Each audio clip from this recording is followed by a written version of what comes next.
The city of Spokane is supporting a bill that would change how 911 communications are funded.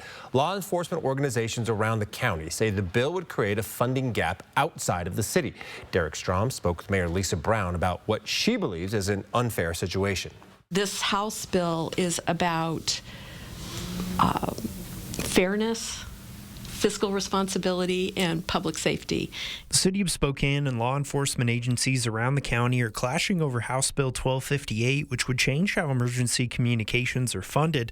Right now, part of the funding comes from an excise tax, which is determined by population, but the new bill would change the tax so it would be generated by call volume.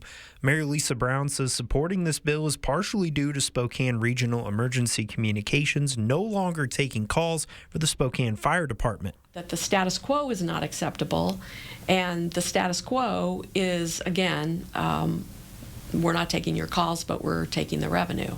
Other law enforcement organizations and fire districts across the county believe this bill would create a funding gap because the call volume from the city of Spokane is greater than its population, but Mayor Brown says the city isn't interested in working with SREC because she believes it's unfair to the city. Our position was always, let's work towards a system that is regional and that we feel the city's interests are fairly represented.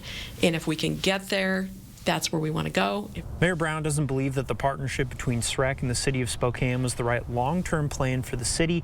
She's hoping this bill will help them create their own system that will work better for 911 communications. Mayor Brown says the city is already in the early stages of planning its own dispatch center and setting its priorities. Response times, highly trained dispatchers. I also want us to think about the well-being of dispatchers because having sat with them, it's a very trauma-inducing job that they have. In Spokane, Derek Strom, 4 News Now.